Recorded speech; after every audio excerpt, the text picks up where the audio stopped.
សូមគោរពជំរាបសួរដល់មិត្តអ្នកស្ដាប់ជាទីស្រឡាញ់ទាំងអស់ស្វាគមន៍មកកាន់ពិភពនៃរឿងនិទានដ៏ងងឹតស្លុបនិងពោរពេញដោយអត្ថកម្បាំងដែលបានគប់ទុកក្នុងប្រវត្តិសាស្ត្រថ្ងៃនេះឃឹមសូមនាំអារម្មណ៍អ្នកទាំងអស់គ្នាទៅកាន់ទឹកដីខេត្តកំពង់ធំមិនមែនជាតំបន់ប្រាសាទសម្បូរព្រៃគុកដ៏ស្រស់ត្រកាលនោះទេ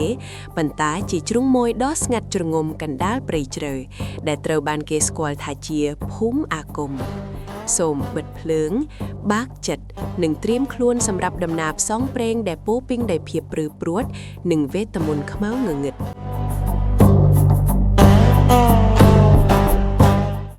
មេឃចាប់ផ្ដើមប្រែពណ៌ពីខៀវស្រងាត់ទៅជាពណ៌ប្រផេះស្រអាប់ខណៈដែលរថយន្តជីបរបស់បូរ៉ាកំពុងលោតផ្លត់តាមភ្លើងលំក្រហមដែលហ៊ុំព័ទ្ធដោយព្រៃក្រាស់នៃខេត្តកំពង់ធំសំឡេងម៉ាស៊ីនរថយន្តក្រហមដូចសត្វសាហាវដែលកំពុងតស៊ូនឹងភ្លើដ៏លំបាកប៉ុន្តែអ្វីដែលធ្វើឲ្យបូរ៉ាព្រឺឆាំងខ្នងមិនមែនជាស្ថានភាពផ្លូវទេគឺបរិយាកាសដើមឈើធំៗនៅសងខាងផ្លូវហាក់ដូចជាកំពុងអោនមកមើលគាត់មេឃឈើប្រៀបដូចជាដៃខ្មោចដែលព្យាយាមចាប់អូររថយន្តគាត់ឲ្យចូលទៅក្នុងភាពងងឹតគាត់បើកកញ្ចក់រថយន្តបន្តិចក្លិនដីសើមលាយឡំជាមួយក្លិនស្លឹកឈើស្អុយជូរបានបក់ចូលមកប៉ះច្រមុះ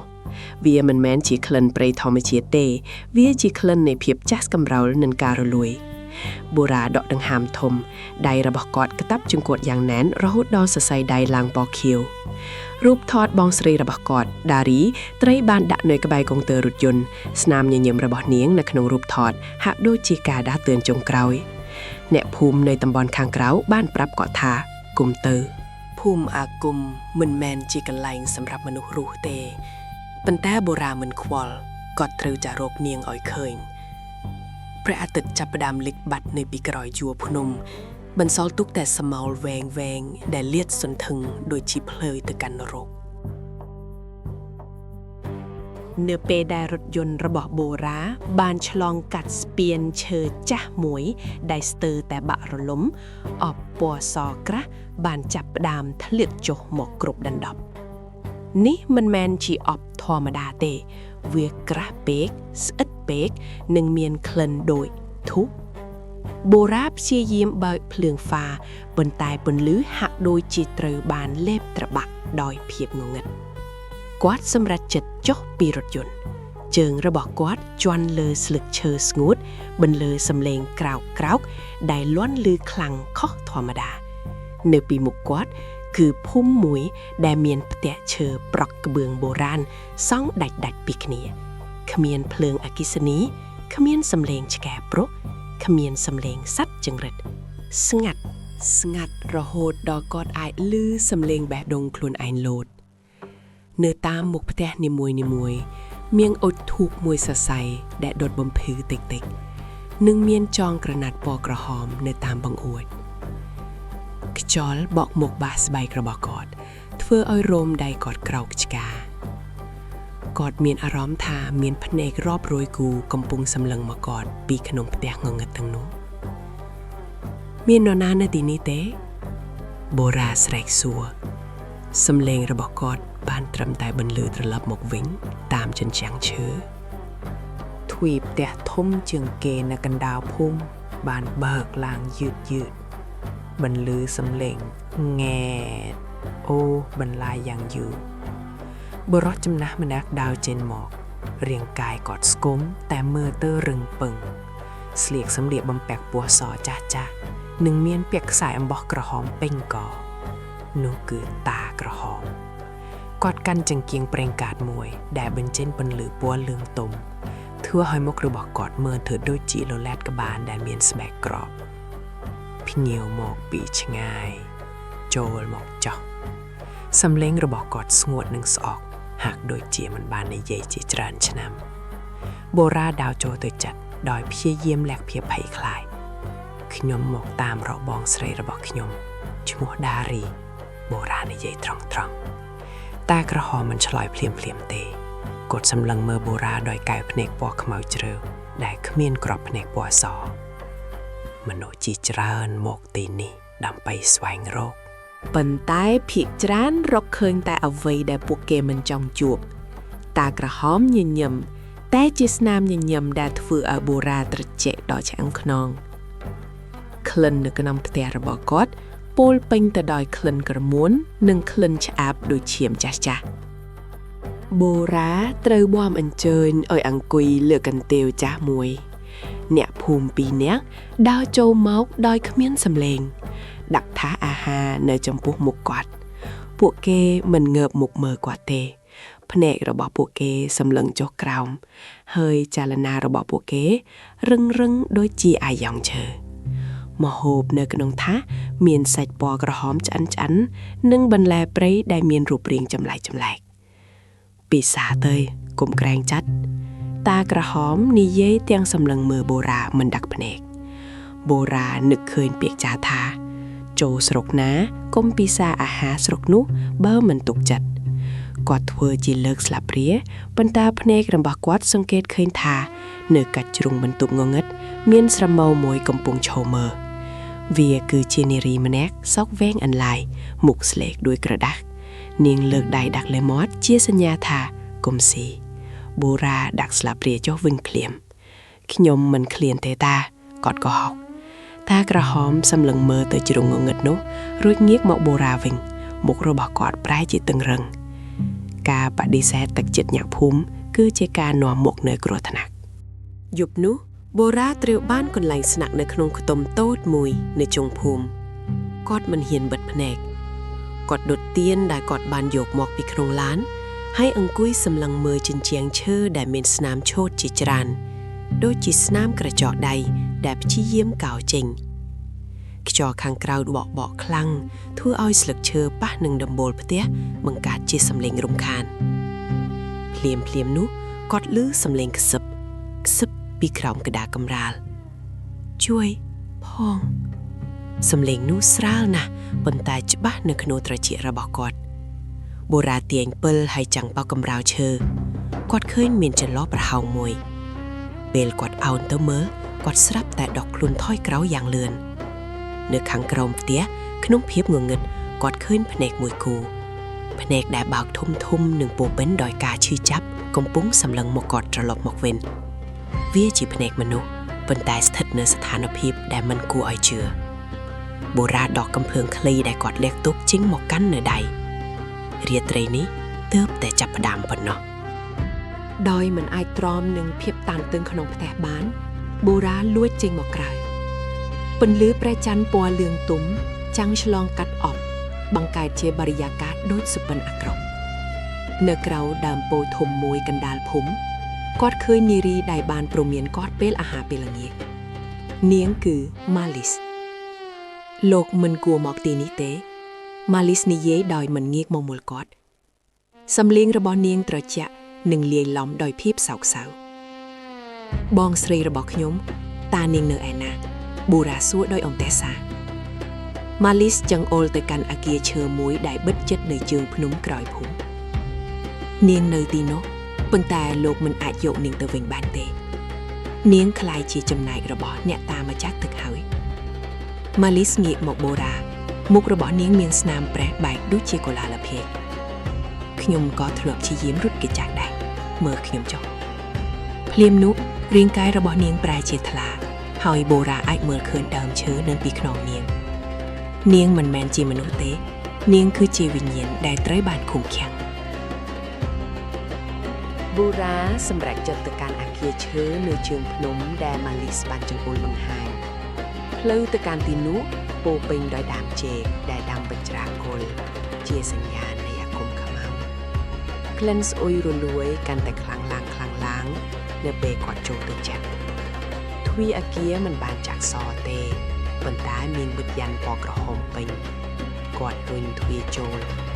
ខាងក្នុងពោពេញដោយតុក្កតាដីឥដ្ឋរាប់រយតូចដែលតម្រៀបងារយ៉ាងមានរបៀបនៅកណ្ដាលមានអាងទឹកមួយដែលមានទឹកពណ៌ខ្មៅបូរ៉ាដាវទៅចិត្តហើយចាំងពិលនៅក្នុងទឹកនោះគាត់ឃើញរបស់របរជាច្រើនអណ្ដែតកាបូបខ្សែដៃនាឡិកានិងបន្តងខ្សែរូបព្រះពុទ្ធដែលគាត់ចាំច្បាស់ថាជារបស់ដារីបេះដូងគាត់ឈឺចាប់ដោយគេយកកាំបិតមកចាក់ដារីគាត់ឧទាន ស្រាប់តែទឹកក្នុងអាងចាប់ផ្ដើមពុះកញ្ជ្រោលហើយដៃពណ៌ខ្មៅស្គមៗជាច្រើនបានលុកចេញពីក្នុងទឹកព្យាយាមចាប់ទាញជើងរបស់គាត់បូរ៉ាប្រឹងរើបំរាស់ហើយរត់ថយក្រោយជំពុកដួលនឹងតុក្កតាដីឥតអូយតុក្កតានោះបែកហើយមានឈាមស្រស់ៗហូរចេញមកសំឡេងគងបានបន្លឺឡើងម៉ងម៉ងខ្ទួពេញព្រៃអ្នកភូមិទាំងអស់ដែលពីមុនស្ងាត់ស្ងៀមឥឡូវនេះដើរចេញពីផ្ទះរបស់ពួកគេដូចជាហ្វូងស្រមោចឆ្ពោះទៅកាន់ទីលានកណ្ដាលភូមិពួកគេកាន់កន្លាក់ភ្លើងនិងពាក់មួកខ្មោចធ្វើពីស្បែកសត្វបូរ៉ាពួននៅពីក្រោយកំព្រៃមើលសកម្មភាពទាំងនោះដោយបេះដូងលោតញាប់តាក្រហមឈរនៅកណ្ដាលរង្វង់ដៃកាន់កាំបិតបកៈបុរាណមួយដែលមានឆ្លាក់ក្បាច់អាគមនៅចំពោះមុខគាត់មានមនុស្សម្នាក់ត្រូវបានចងជាប់នឹងបង្គោលឈើមិនមែនដារីទេគឺជាបុរសម្នាក់ផ្សេងទៀតដែលទំនងជាអ្នកដំណើរដែលវង្វេងផ្លូវឈាមមួយដំណក់ដើម្បីជីវិត100ឆ្នាំតាក្រហមស្រែកឡើងសំឡេងរបស់គាត់មានអំណាចខុសពីពេលថ្ងៃអ្នកភូមិស្រែកបន្តជាភាសាបាលីដែលស្ដាប់មិនយល់បូរ៉ាដឹងថាគាត់ត្រូវតែធ្វើអ្វីមួយប៉ុន្តែមានដៃត្រជាក់មួយបានមកប៉ះស្មាគាត់ពីក្រោយគាត់ងាកទៅយ៉ាងលឿនគឺអ្នកភូមិពីរនាក់ដែលមុខមាត់គ្មានអារម្មណ៍ពួកគេចាប់គាត់ជាប់បានមកដល់ហើយគ្រឿងបូជាពិសាទតាក្រហមងាកមកមើលបូរ៉ាហើយញញឹមបូរ៉ាត្រូវអូសទៅកណ្ដាលទីលានហើយត្រូវគេចងជាប់នឹងបង្គោលក្បែរជនរងគ្រោះម្នាក់ទៀតក្លិនឈាមនិងក្លិនញើសលីឡំគ្នានៅក្នុងខ្យល់អាប់អួរតាក្រហមដើរចូលមកជិតបូរ៉ាដៃរបស់គាត់អង្អែលមុខបូរ៉ាថ្នមៗដូចជាពិនិត្យមើលតំណែងឯងចង់ដឹងពីបងស្រីឯងមែនទេតាក្រហមសួរគាត់ចង្អុលទៅកាន់ដើមឈើធំមួយនៅខាងក្រោយនៅទីនោះក្នុងភាពងងឹតបូរ៉ាឃើញរាងកាយជាច្រើនត្រូវបានកប់ពាក់កណ្ដាលខ្លួននៅក្នុងដើមឈើរួមបញ្ចូលគ្នាជាសាច់តែមួយជាមួយសម្បកឈើមុខរបស់ដារីលេចចេញពីដើមឈើនោះភ្នែករបស់នាងបាក់ធំតែគ្មានវិញ្ញាណនាងគឺជាផែនមួយនៃភូមិនេះហើយបូរ៉ាតាក្រហមបញ្យល់ដោយមោទនភាពពួកយើងមិនមែនជាមនុស្សទៀតទេបូរ៉ាយើងបានស្លាប់តាំងពីសម័យសង្គ្រាមមកម្ល៉េះប៉ុន្តែអាគមនេះការបូជានេះរក្សាពួកយើងឲ្យនៅមានរូបរាងជាមនុស្សបើគ្មានឈាមថ្មីទេពួកយើងនឹងរលួយទៅជាធូលីដីបូរ៉ាស្រែកដោយកំហឹងនឹងការឈឺចាប់ប៉ុន្តែសំឡេងរបស់គាត់ត្រូវបានលុបបាត់ដោយសំឡេងស្គរដែលចាប់ផ្ដើមវាយបូរ៉ាត្រូវអូសទៅកណ្ដាលទីលានហើយត្រូវគេចងជាប់នឹងបង្គោលក្បែរជនរងគ្រោះម្នាក់ទៀតក្លិនឈាមនិងក្លិនញើសលីឡំគ្នានៅក្នុងខ្យល់អាប់អួរតាក្រហមដើរចូលមកជិតបូរ៉ាដៃរបស់គាត់អង្អែលមុខបូរ៉ាថ្នមៗដូចជាពិនិត្យមើលតំណែងឯងចង់ដឹងពីបងស្រីឯងមែនទេតាក្រហមសួរគាត់ចង្អុលទៅកាន់ដើមឈើធំមួយនៅខាងក្រោយនៅទីនោះក្នុងភាពងងឹតបូរ៉ាឃើញរាងកាយជាច្រើនត្រូវបានកប់ពាក់កណ្ដាលខ្លួននៅក្នុងដើមឈើរួមបញ្ចូលគ្នាជាសាច់តែមួយជាមួយសម្បកឈើមុខរបស់ដារីលេចចេញពីដើមឈើនោះភ្នែករបស់នាងបាក់ធំតែគ្មានវិញ្ញាណនាងគឺជាផែនមួយនៃភូមិនេះហើយបូរ៉ាតាក្រហមបញ្យល់ដោយមោទនភាពពួកយើងមិនមែនជាមនុស្សទៀតទេបូរ៉ាយើងបានស្លាប់តាំងពីសម័យសង្គ្រាមមកម្ល៉េះប៉ុន្តែអាគមនេះការបូជានេះរក្សាពួកយើងឲ្យនៅមានរូបរាងជាមនុស្សបើគ្មានឈាមថ្មីទេពួកយើងនឹងរលួយទៅជាធូលីដីបូរ៉ាស្រែកដោយកំហឹងនឹងការឈឺចាប់ប៉ុន្តែសំឡេងរបស់គាត់ត្រូវបានលុបបាត់ដោយសំឡេងស្គរដែលចាប់ផ្ដើមវាយនៅពេលដែលកំបិតផ្ការបស់តាក្រហមបំរុងនឹងកាត់កបូរ៉ាខ្យល់ព្យុះដ៏ខ្លាំងមួយបានបុកបោកមកភ្លាមធ្វើឲ្យកន្លះភ្លើងរលត់អស់ជាច្រើនម៉ាលីសបានលេចចេញមកប៉ុន្តែលើកនេះនាងមិនមែនជាវិញ្ញាណដែលសោកសៅទៀតទេនាងពោពេញដោយកំហឹងសក់របស់នាងវែងអន្លាយពេញអាកាស ភ្នែករបស់នាងប្រែជាពណ៌ក្រហមចាញ់ឆ្អៅឈប់ទៅនាងស្រែកសម្លេងរបស់នាងមានអានុភាពធ្វើឲ្យអ្នកភូមិខ្លះដួលដាច់ផ្ងានាងប្រើធម្មពលវិញ្ញាណរបស់នាងរិនតាក្រហមឲ្យខ្ទាតទៅបុកនឹងដើមឈើបូរ៉ាកាត់ខ្សែអំបោះក្រហមនៅដើមពោតម៉ាលីស្រែកប្រាប់បូរ៉ាឆ្លៀតឱកាសដែលអ្នកភូមិកំពុងភ័យខ្លាចគាត់រើបំរាពីចំណងដែលធូររលុងរួចដកកំបិតពីចង្កេះអ្នកភូមិម្នាក់ដែលដួលគាត់រត់សម្ដៅទៅដើមពោតធំដែលនៅកណ្ដាលនៅទីនោះមានខ្សែអំបោះក្រហមរាប់ពាន់សរសៃដែលចងរុំគល់ឈើជាប្រភពនៃធម្មពលរបស់តាក្រហមតាក្រហមក្រោកឈរឡើងមុខរបស់គាត់ប្រែជាបិសាចគុំប៉ះវាបូរ៉ារត់ត្រឡប់ទៅរកឡានជីបរបស់គាត់វិញខណៈដែលដើមឈើធំកំពុងរលំនៅពីក្រោយខ្នៅគាត់បញ្ឆេះឡានហើយជន់ការអស់ទំហឹងបើកាត់ស្ពានឈើដែលកំពុងតែបាក់បែកពេលរថយន្តឆ្លងផុតស្ពាននោះក៏ធ្លាក់ចុះទៅក្នុងជ្រោះជ្រៅ